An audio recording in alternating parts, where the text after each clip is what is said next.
dangerously honest advice to retire before 59.5.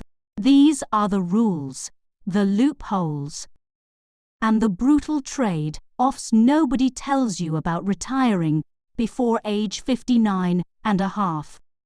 If you are somewhere between 45 and 65 and you've been quietly running the math on whether you can actually walk away from your job early, this is the honest version of that conversation. Let's start with the wall that stops most people.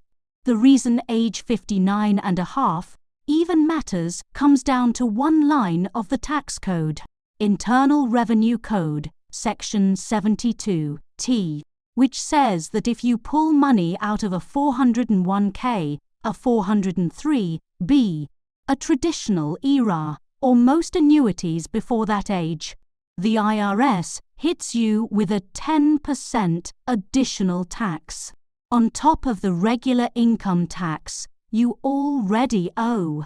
That is the penalty.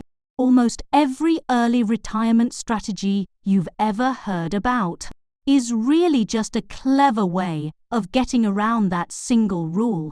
So, let's walk through the legal workarounds, because there are more of them than your HR rep probably mentioned. The first one is called Rule 72T, or SEPP, which stands for Substantially Equal Periodic Payments. The IRS will let you tap your IRA or 401k before 59 and a half with no penalty, as long as you commit to taking equal payments for the longer of 5 years or until you reach 59 and a half. 3 IRS-approved formulas exist for calculating that payment: the required minimum distribution method, the fixed amortization method, and the fixed annuitization method. And the current rules live in IRS Notice 2022-6. Here is the dangerous part nobody emphasizes. If you modify that schedule before the 5 years are up, the IRS doesn't just penalize you going forward. They reach back and retroactively apply the 10% penalty to every withdrawal you've already taken, plus interest. SEPP works, but it is a handcuff, and once you start, you finish. Workaround number 2 is the rule of 55. Separate from your job in the calendar year, you turn 55 or later, and you can pull money penalty-free from that employer S401k or 403b. Watch the catch, though, because it only applies to the 401k of the employer you just walked away from. IRAs don't qualify, and neither do old 401k sitting at previous jobs. If you've already rolled everything into an IRA to chase better funds, congratulations! You've just rolled yourself right out of the rule of 55. The third workaround happens to be the favorite of the FIRE crowd, and it is called the Roth conversion ladder. Here is how it operates. You move money from a traditional IRA, or 401k, into a Roth IRA. You pay income tax on the conversion that year, and then you wait 5 years. Once that 5-year seasoning period clears, you can pull that converted principal out tax-free and penalty-free at any age. And by repeating this every year, you build a ladder where year 1's conversion becomes available in year 6, year 2's becomes available in year 7, and so on down the line. The catch sits in plain sight. You need 5 years of living expenses parked somewhere else. To bridge the gap before the ladder starts paying out. Tool number 4 happens to be the most underrated of the bunch, and that is direct Roth IRA contributions. Money you've put into a Roth IRA, not the earnings, just the contributions themselves, can come out at any age, any time, tax-free and penalty-free, because you already paid tax on it going in. That rule comes straight from Vanguard and the IRS. And for plenty of early retirees, their Roth quietly functions as a backup emergency fund they forgot they had. Piece number 5 is your taxable brokerage account, which is where the tax code gets weirdly generous.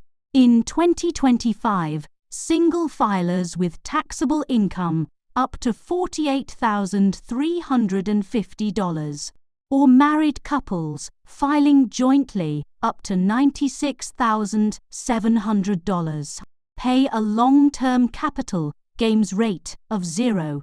That is not a typo, 0%.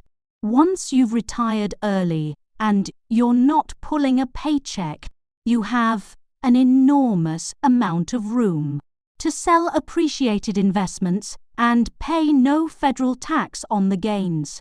The 6th tool is the health savings account, the only triple tax advantaged account in the U.S. tax code, meaning tax deductible going in tax-free growth and tax-free out for qualified medical expenses. For 2025, you can contribute $4,300 as an individual or $8,550 as a family, with an extra $1,000 if you are 55 or older. Once you cross 65, HSA money can come out for any reason at all, and you simply pay ordinary income tax on it, much like a traditional IRA. Here is the dangerously honest part. The tools are the easy problem. The risks are what wreck people. Risk number 1 is sequence of returns.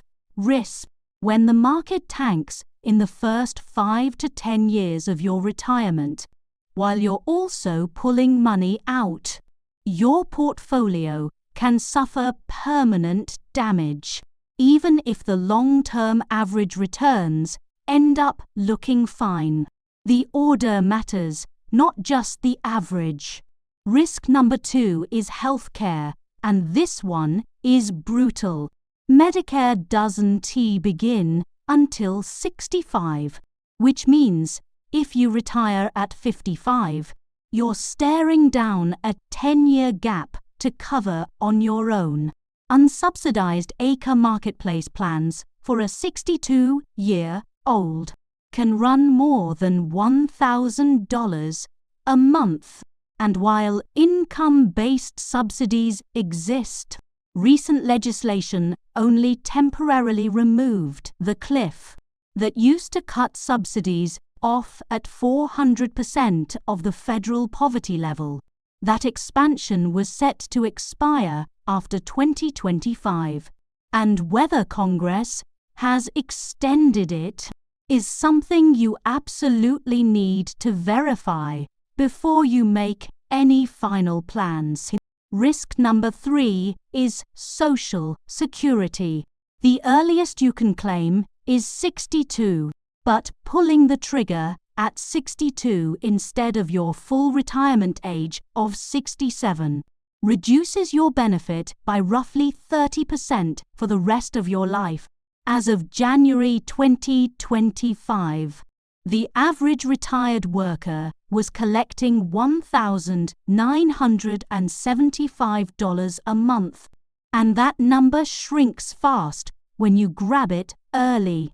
Now let's talk about the famous 4% rule, because every early retirement video mentions it, and almost none of them give you the full story. The 4% rule originated with William Bengen, a financial advisor who published it in the Journal of Financial Planning back in October 1994. His research showed that withdrawing 4% of your portfolio in year 1, then adjusting that figure for inflation each year after, survived every 30-year period in U.S. market history, including 1929, 1937, and 1966. The Trinity Study backed him up in 1998, and that is where the popular rule of thumb comes from. Multiply your annual spending by 25, and that is roughly your number. Here is the update people miss. In a CNBC interview in September 2025, Bengen himself stated that current research suggests the safe rate may actually be closer to 4.7%. And in that same conversation, he called inflation retirees' greatest enemy. Meanwhile, voices inside the FIRE community, including writers like the Mad Fientist, argue that for a 40 or 50-year retirement, 3.25% to 3.5% is a safer floor, depending on which expert you trust. The same $1 million portfolio supports anywhere from $32,500 to $47,000 of annual spending, which is a massive spread. This whole movement actually has a clear origin story. The foundational book is Your Money or Your Life by Vicki and Joe Dominguez, published in 1992, and it reframed money as life energy, meaning the hours of your finite life you trade for a paycheck. Fast forward to 2005, when a software engineer named Pete Adeney retired at age 30. By April 2011, Adeney had launched the Mr. Money Mustache blog, and in January 2012, he published a post called The Shockingly Simple Math Behind Early Retirement that argued the single biggest variable determining when you can retire isn't your income, isn't your investment returns, but your savings rate as a percentage of take-home pay. Not everyone in the personal finance world agrees with any of this. By the way, Dave Ramsey has publicly argued retirees can safely withdraw 8% a year, a claim most academics and Bengen himself dispute. The FIRE world has also fractured into categories, with lean FIRE meaning retiring on less than $40,000 a year, fat FIRE meaning retiring on $100,000 or more, barista FIRE meaning working part-time, often just to keep health insurance, and coast FIRE meaning you've saved enough that compounding alone carries you to a traditional retirement, and you can stop contributing. Here is the honest bottom line. Retiring before 59 and a half is legal, it is mathematically possible, and the IRS has actually built the doors for you to walk through, namely the 72T SEPP, the Rule of 55, the Roth conversion ladder, direct Roth contributions, the 0% capital gains bracket, and the HSA. Those are the doors. The dangerously honest part is this: the tax code is the easy problem, and sequence of returns risk 10 years without Medicare, a permanently reduced Social Security check, and the chance that your retirement stretches 40 or 50 years instead of 30. Those are the problems that quietly sink people who only planned for the 10% penalty. If you're seriously considering this, run your own numbers. Verify the current AEA subsidy rules and decide which safe withdrawal rate you actually trust before you hand in your notice. The real risk of retiring before 59.5 is the 10% penalty. It is running out of money at 78, with no realistic way back into the workforce.